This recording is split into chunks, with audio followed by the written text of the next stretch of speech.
casualmente estaban dando en la televisión la película El Titanic. Cuando hablamos de teorías conspirativas, es inevitable no hablar de qué fue lo que realmente pasó por el Titanic. ¿Fue un accidente, como nos lo han hecho creer toda la vida? ¿O más que un accidente fue un acto de conspiración o un acto totalmente planeado para eliminar a ciertos personajes ricos que se encontraban en ese momento en el barco? Además, las inconsistencias de las decisiones tomadas por el dueño del Titanic, en ese entonces JP Morgan, dejan mucho de qué hablar. Mi nombre es María Alejandra Silva y esto es El Crimen Perfecto del siglo XX. Existe una teoría que cuenta que el hundimiento del Titanic fue un acto totalmente planeado. En lo que se sostiene esta teoría es que millonarios como JP Morgan y otros millonarios decidieron casualmente cancelar su viaje de inauguración a último momento, aún sabiendo que ellos ya habían dicho públicamente que iban a asistir a ese viaje de inauguración. ¿Coincidencia? No lo creo. En lo que se sostiene esta teoría es que millonarios como JP Morgan vieron esto como un método perfecto de eliminar a ciertos personajes ricos que iban en este viaje.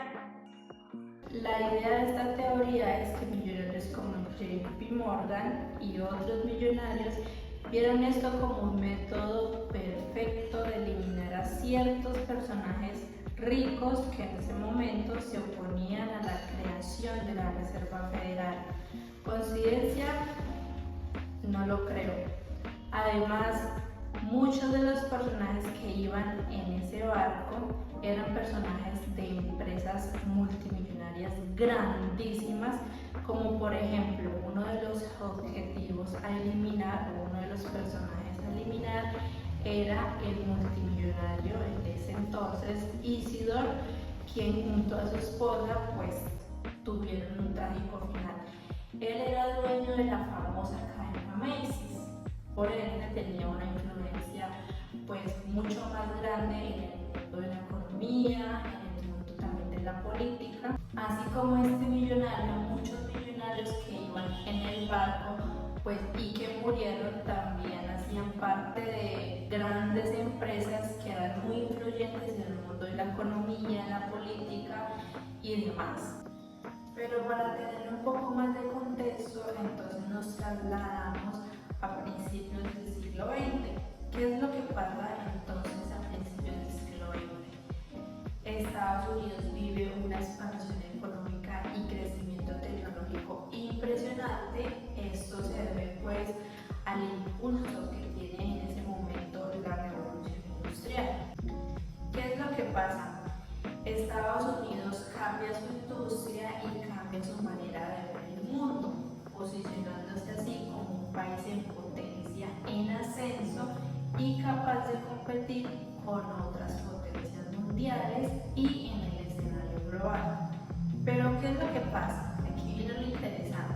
Estados Unidos no le basta tan solo con crecer, también quiere dejarle claro al mundo que es capaz de liderar en todos los frentes posibles. ¿Qué quiero decir en todos los frentes posibles? Que es capaz de dominar tanto en la guerra como en la economía, en la arquitectura, en la industria, en el transporte y también en el entretenimiento.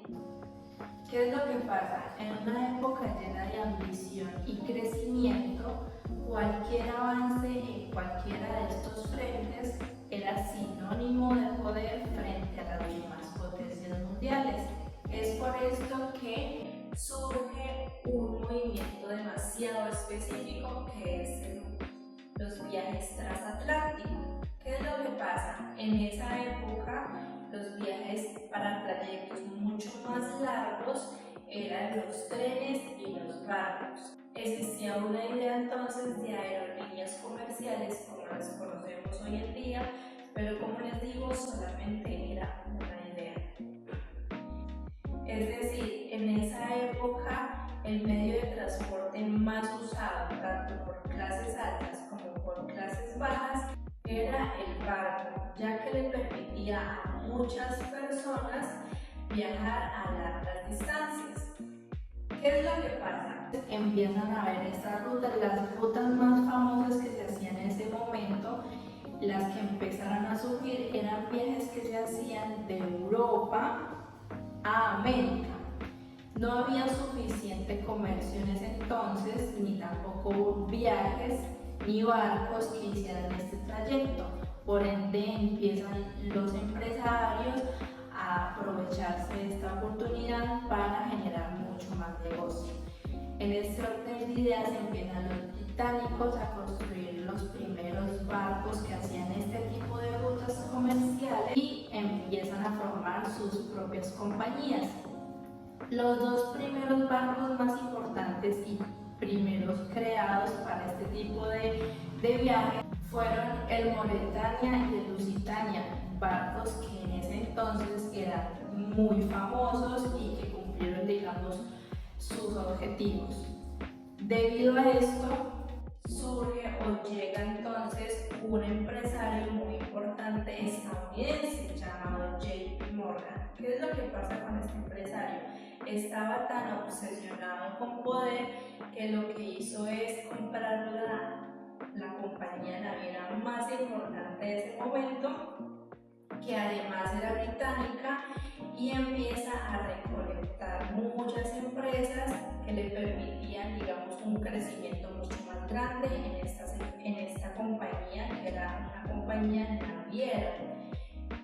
Era tanta su ambición o su objetivo era dominar las rutas Atlántico Norte. Entonces lo que él hizo es crear 3 de los barcos más importantes del mundo en ese momento. ¿Cuáles eran esos barcos? Esos barcos eran el Olympic, el Titanic y el Britannic. Barcos similarmente construidos, digamos, de una manera similar, pero con propósitos totalmente diferentes.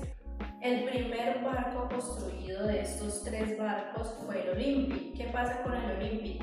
Que fue diseñado para rutas comerciales y fue uno de los más grandes en ese momento. Fue un exitazo porque claramente era el barco más grande de esa compañía y en ese entonces, en esa época, pues también era el barco más grande. El segundo barco más importante de esta compañía era el Titanic. El 10 de abril de 1912, el Titanic zarpó del puerto inglés de Southampton en su viaje inaugural a Nueva York. Es la edad de oro de los viajes en barco y el Titanic es la joya de la corona. Como les digo, era una empresa totalmente importante. El Titanic fue construido de manera más lujosa, es decir, que mucho antes de ser construido la gente ya sabía que iban a construir un barco donde pues iban a dar experiencias mucho más interesantes porque lo iban a poner un poco más lujoso. Además iban a aprovechar la tecnología moderna que estaba en ese momento porque lo iban a construir demasiado perfecto. Si eras de primera clase, tenías acceso a cosas como una pista de squash, salones de baile y un baño turco. Fue el barco que tuvo la primera piscina a bordo. 4 restaurantes, desde un café parisino hasta un comedor con capacidad para unas 500 personas. Es decir, que en ese momento también se mencionaba que el Titanic era inundible por la forma en la que estaba creado o que lo iban a crear. Entonces, en este orden de ideas, lo que pasa es que todo el mundo creía que este barco no se iba a hundir porque, como les digo, esta compañía creía que los barcos que hacían eran todos perfectos, que nunca se iban a hundir. Era tan avanzado tecnológicamente que su propietario y operador White Star Line tuvo la confianza suficiente para hacer una afirmación audaz. El Titanic, el barco insumergible. Ni el mismísimo Dios podría hundirlo. ¿Qué es lo que pasa? Aquí hay algo que nos pone a dudar porque todo el tiempo quien tuvo la información de la construcción del Titanic fue el mismísimo dueño del mismo, que era JP Morgan. ¿Qué es lo que pasa? Que entonces el dueño del Titanic, JP Morgan, sabía todo lo relacionado a la construcción del Titanic, pero si era tan perfecto como lo estaban diciendo en ese momento y que la construcción y todo era perfecto con la tecnología moderna de ese entonces, porque las medidas de seguridad no eran las suficientes como para poder salvar a todos en el momento de un accidente. Es decir, cuando construyeron el Titanic, solamente pusieron 20 barcos salvavidas, que tenía aproximadamente una capacidad de 1.170 personas, aún sabiendo que el Titanic podía llevar más de 2.200 personas a bordo.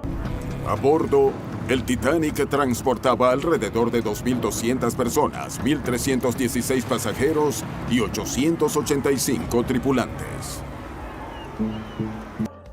¿Qué es lo que pasó ahí? Pues esa es la responsabilidad, cae totalmente en los que crearon el Titanic y en el mismísimo dueño del Titanic, porque él tenía todo el conocimiento de lo que iba a pasar.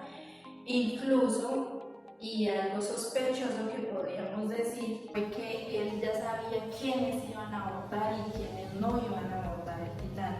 Es por eso que más que un accidente fue como un acto totalmente planeado, donde claramente se ven beneficiados tanto el mismísimo dueño del Titanic como otras personas.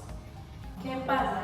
Que es justo, o creerían ustedes que es justo, que JP Morgan, el dueño del Titanic, haya protegido sus intereses y los intereses de los demás a cambio de muchas vidas en este hundimiento del Titanic.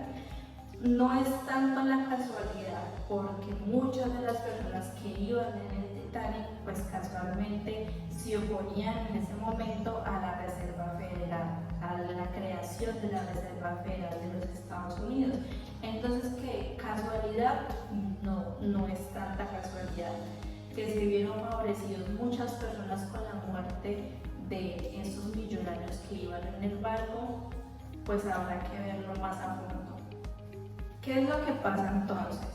La creación del Titanic duró 3 años donde todas las personas querían subirse e ir al viaje de inauguración, y finalmente, cuando ya lo construyeron y terminaron su construcción, empezaron a repartir por todos los medios de comunicación, periódicos, afiches, todo este tipo de cosas. Empezaron a promocionar el viaje de inauguración, es decir, que mucho antes el dueño del Titanic ya sabía quiénes iban a ir.